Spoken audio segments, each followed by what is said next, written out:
Hola, muy buenos días a todos. Dios me los bendiga. Franklin aquí otra vez con ustedes, acompañándoles en nuestro devocional diario. Y como bien sabemos, estamos leyendo en el libro de Romanos. Esta mañana estamos leyendo en Romanos capítulo 5. Entonces, como siempre, vamos a invitar a la presencia del Espíritu Santo, que sea Él el que viene, nos lee y nos ministra su preciosa palabra. Entonces, ¿a dónde estás? Quiero que inclines tu rostro y oremos. Amado Padre, gracias te damos por tu preciosa palabra, Señor. Esta palabra que trae vida eterna, Señor. Te pido que en este momento, Señor, tú nos hables, Señor. Que tomes una palabra a su tiempo que estamos buscando en este momento de ti, Señor. Y que alimentes nuestra alma, Señor, y nuestro espíritu. Y que nos hables por medio de este devocional, Señor, acerca de las cosas venideras y las cosas que tú deseas para nosotros hoy, aquí y ahora. Te lo pedimos y lo recibimos en el nombre poderoso de Cristo Jesús. Amén y amén. Y bueno, mis amados, como les dije, estamos leyendo en Romanos capítulo 5. Entonces, sin más, vamos a empezar. Romanos capítulo 5 dice: por lo tanto, ya que fuimos hechos justos a los ojos de Dios por medio de la fe, tenemos paz con Dios gracias a lo que Jesucristo, nuestro Señor, hizo por nosotros. Dice que fuimos hechos. ¿Quién nos hizo justos? Jesús. ¿Cómo nos hizo justos? Por su muerte. Entonces la palabra nos dice que a los ojos de Dios, Dios ahora nos ve por medio de la obra redentora de Jesús. No por quien fuimos, por lo que hicimos, sino por lo que Jesús hizo por nosotros. Otra cosa que dice es por la fe. O sea, sin la fe nosotros no podemos creer. Obviamente, ¿verdad? Tremenda revelación. Cuando tenemos fe y ponemos nuestra fe en Jesús, entonces nosotros no solamente recibimos salvación, sino que Dios ahora nos ve en nosotros a Jesús y nos ve como a su Hijo Jesús. Y finalmente, otro punto que dice aquí, donde dice, tenemos paz con Dios gracias a lo que Jesucristo, nuestro Señor, hizo por nosotros. Es importante aquí señalar algo. No dice que tenemos paz. No habla aquí de la paz que sobrepasa todo entendimiento. No habla aquí de la paz de Cristo. Dice que tenemos paz con Dios gracias a lo que Jesucristo hizo. ¿A qué me refiero? Que nosotros, antes de ser salvos, obviamente éramos hijos de la ira. Estábamos en enemistad con Dios. Cuando llegamos a Jesús, nos hicimos amigos de Dios, hijos de Dios. Entonces ya no estamos en enemistad con Dios. Cuando llegamos a Jesús, tuvimos paz con Dios. Ya no hay paz, ya no hay, como quien dice, enemistad entre nosotros y Dios. Ahora hay paz porque ahora somos hijos de Dios. Versículo 2. Debido a nuestra fe, Cristo nos hizo entrar en este lugar de privilegio inmerecido en el cual ahora permanecemos y esperamos con confianza y alegría participar de la gloria de Dios. Por la fe también nos alegramos al enfrentar pruebas y dificultades porque sabemos que nos ayudan a desarrollar resistencia. Si bien se acuerdan en el mensaje que les compartí la semana pasada, cuando hablamos de pruebas, de dificultades, de tribulaciones, estas cosas son buenas para nosotros. Es así como nosotros podemos ejercer nuestra fe. Y en el proceso, que nosotros ejercemos nuestra fe, nuestro carácter como cristiano, como cristiana, se va desarrollando cada vez más. Vamos creciendo, vamos madurando, nuestra fe, todo, tenemos la experiencia. Entonces, no solamente tenemos la experiencia, sino que ahora podemos ministrar a otros hermanos. Dios puede usar todo esto para su gloria, para su honra y para que otros hermanos que están atravesando por lo mismo, nosotros podamos ser usados por Dios para ministrarles. Pero aquí está la clave. También nos alegramos al enfrentar pruebas. ¿Qué tal si no me alegro? ¿Qué tal si me empiezo a quejar? Si me empiezo a rebelar, me enojo, entonces yo no voy a crecer. Y Dios no es como las escuelas aquí en Estados Unidos, donde ya tienes 15 años y aún estás en el grado sexto, séptimo, y como ya estás grande, pues ni modo. Como quien dice, te pasan al próximo nivel, aunque no hayas aprendido. Dios no es así.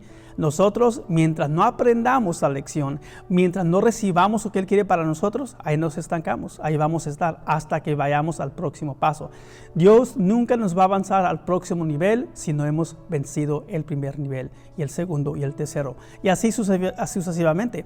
Es así como Dios nos va preparando, nos va puliendo, nos va madurando, y es como nuestro carácter cristiano se va desarrollando cada vez más.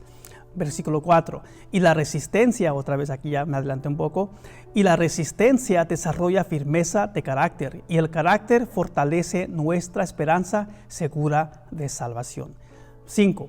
Y esa esperanza no acabará en desilusión, pues sabemos con cuánta ternura nos ama Dios, porque nos ha dado el Espíritu Santo para llenar nuestro corazón con su amor. Me fascina como dice aquí este versículo, porque pues sabemos con cuánta ternura nos ama a Dios. Qué maravilloso. Nos ha dado el Espíritu Santo, el que nos muestra las cosas venideras, las cosas que el Señor nos ha enseñado y nos trae a memoria justo en el momento oportuno. Gloria a Dios por este precioso don del Espíritu Santo. Versículo 6. Cuando éramos totalmente incapaces de salvarnos, Cristo vino en el momento preciso y murió por nosotros, pecadores. Ahora bien, casi nadie se ofrecería a morir por una persona honrada, aunque tal vez alguien podría estar dispuesto a dar su vida por una persona extraordinariamente buena. Pero Dios mostró el gran amor que nos tiene al enviar a Cristo a morir por nosotros cuando todavía éramos pecadores. Es decir, nosotros ni siquiera tomábamos a Dios en cuenta, a nadie en cuenta. Y aún así, Dios nos tomó en cuenta y envió a su Hijo a morir por nosotros. Que hablando del amor tierno de Dios, aquí lo estamos viendo. Versículo 8. Pero Dios mostró el gran amor que nos tiene al enviar a Cristo a morir por nosotros cuando todavía éramos pecadores. Entonces, ya que hemos sido hechos justos a los ojos de Dios por la sangre de Jesucristo, con toda seguridad Él nos salvará de la condenación de Dios. Es decir, cuando venimos al Señor, a Dios, creemos en Jesús, esa creencia, esa fe que ponemos en Jesús nos hace justos ante los ojos de Dios. Y como les dije el miércoles, este es un tema que Pablo sigue remarcando a lo largo de todo este libro, de toda esta maravillosa epístola. Somos justos ante Dios, ante los ojos de Dios, por la fe que hemos puesto en Jesús. Y como les dije, Pablo remarca esto repetidas veces porque quiere dejar claro que la salvación no se gana, es un don por la fe.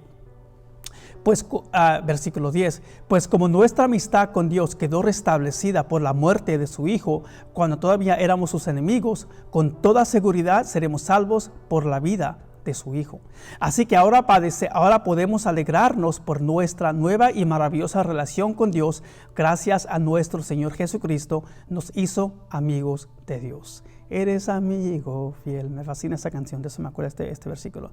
Cuando Adán pecó, el pecado entró en el mundo. El pecado de Adán introdujo la muerte, de modo que la muerte se extendió a todos porque todos pecaron.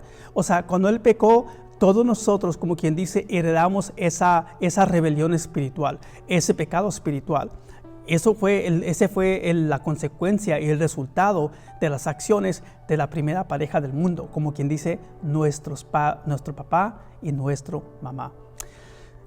Versículo 13. Es cierto, la gente ya pecaba aún antes de que se entregara a la ley, pero no se lo tomaba en cuenta como pecado, porque todavía no existía ninguna ley para violar. Sin embargo, desde los tiempos de Adán hasta los de Moisés, todos murieron, incluso los que no desobedecieron un mandamiento explícito de Dios, como lo hizo Adán. Ahora bien, Adán es un símbolo, una representación de Cristo, quien aún tenía que venir. Pero hay una gran diferencia entre el pecado de Adán y el regalo del favor inmerecido de Dios. Pues el pecado de un solo hombre, Adán, trajo muerte a muchos, pero aún más grande es la gracia maravillosa de Dios y el regalo de su perdón para muchos por medio de otro hombre, Jesús. Así como el pecado de Adán trajo a todo ser humano el pecado, la obediencia de Jesús trajo salvación para todo ser humano. Ahora, ¿todos reciben salvación? Lamentablemente no.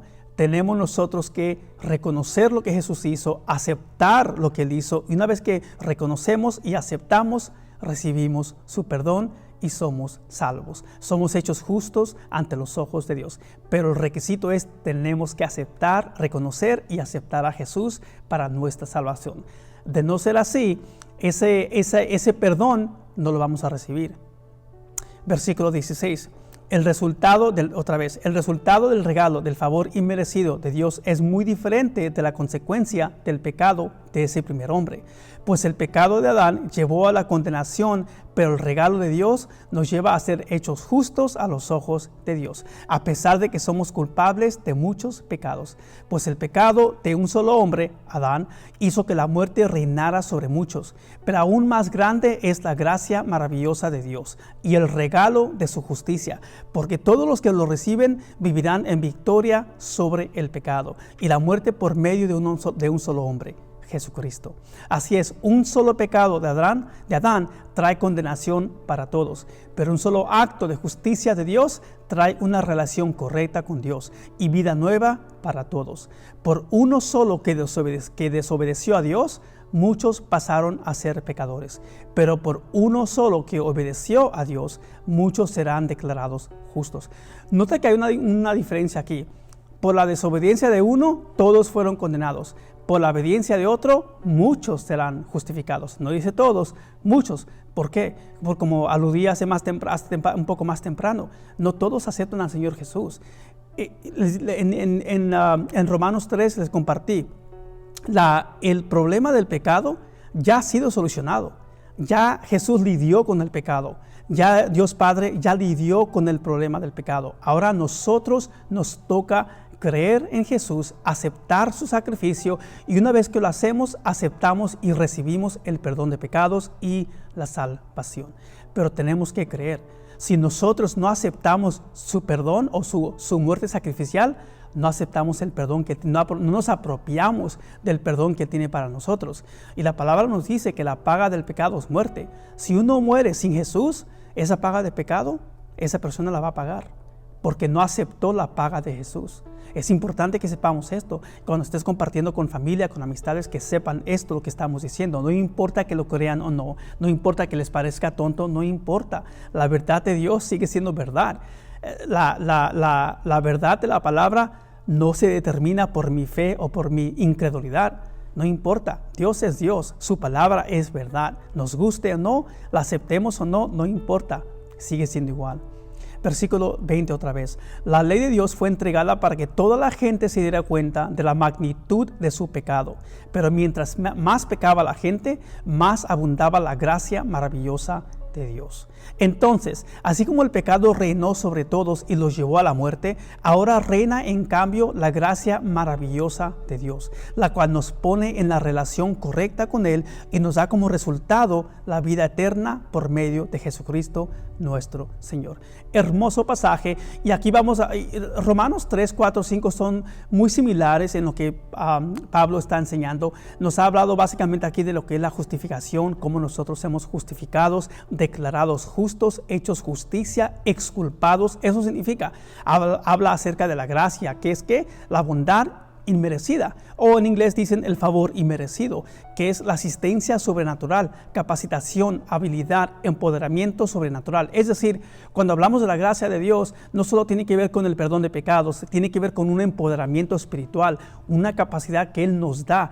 Dice, nos habla la palabra se me olvida el versículo, el libro, pero habla de Dios, de la gracia de Dios como la multiforme gracia de Dios. ¿Por qué multiforme? Porque tiene distintas formas. Por eso. Luego también habla acerca de la gloria, lo que es la alabanza y adoración en espíritu, en verdad, obediencia, palabra. Habla de la justicia, que cuando nosotros recibimos a Jesús, estamos ante los ojos de Dios, estamos ya bien, somos justos. O sea, nos ponemos, como quien dice, estamos a cuentas con Dios, estamos bien ante Dios. La deuda ajena ya fue pagada por Jesús, porque ya hemos aceptado a Jesús, y al aceptarlo nos apropiamos de su perdón y somos perdonados. Finalmente habla de la reconciliación, o sea, restaura la relación de paz. El primer versículo lo que dice, ahora tenemos paz con Dios. ¿Por qué? Porque ahora ya estamos en amor, ya estamos en amistad, ya no más en enemistad. Antes éramos hijos de la ira, ahora somos llamados hijos de Dios. Hermoso versículo, hermoso pasaje, hermoso libro, hermoso capítulo.